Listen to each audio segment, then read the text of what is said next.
differences matter. Like, for example, boys and girls are very similar in a lot of different ways, but it's the differences that matter. I don't care what the culture says. Boys and girls are different physically, psychologically, in lots of different ways. Even though boys and girls both have arms and legs and hair, it's the differences that separate boys and girls. The lie I know I grew up with, that maybe you've heard this too, that Jews, Christians, and Muslims all worship the same God because we all believe in this one God.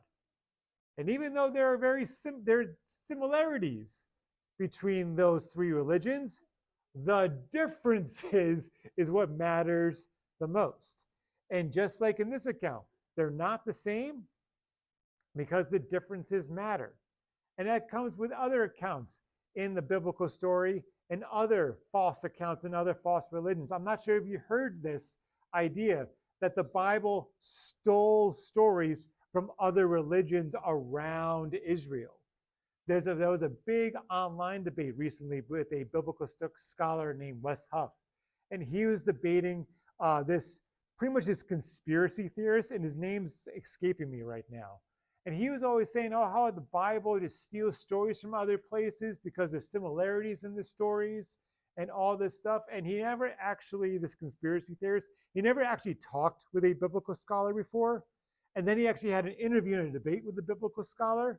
And when I had to say that that debate was a bloodbath, it was a bloodbath. So much so that the conspiracy theorists tried to sue the Christian scholar, saying that you set me up and yada, yada, yada. And he's like, yeah, the scholar lived in Canada. First of all, good luck trying to sue me internationally for my free speech and your free. Yeah, so it didn't really work out. But one of the things he was saying, how in the creation accounts in some ancient Near Eastern religions and Genesis 1 are very similar. And if you can't see the chart, remember, if you scan the back of the bulletin, you can see my phone notes and everything like that. Where in Genesis is one God, but in the Elish, a Mesopotamian account of creation, there's multiple gods. The God of the Bible created a world out of order. But in the Elish, the world was formed with battles against God. God said that all parts of creation are good in the Bible. But this account says some parts are bad and good depending on the God. God said he made humans in his image to rule. In the Elish, the humans are made as an afterthought, to be slaves to the gods. Similar, but very different. Same thing if you look at all the ancient cultures around Israel, and even around the world, they just so happen to have a flood story. Ooh, maybe that means the flood actually happened.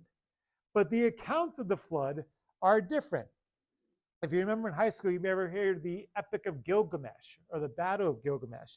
Even in their flood account, the flood happened for 6 days, but in Noah's story, it was 40 days.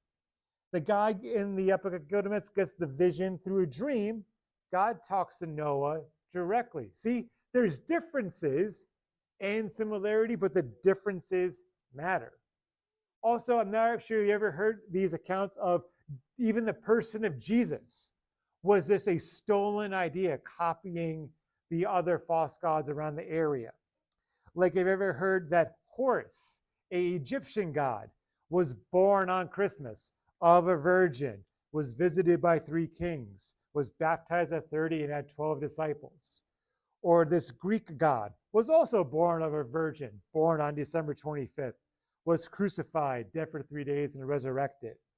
Or another god, Dionysus, born of a virgin, December 25th, was called the King of Kings, was resurrected. This other false god in India, same story, did miracles, born of a virgin.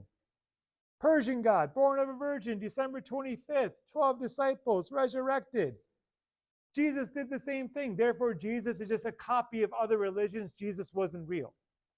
Well, differences matter. And also when you stretch the truth of those, they matter.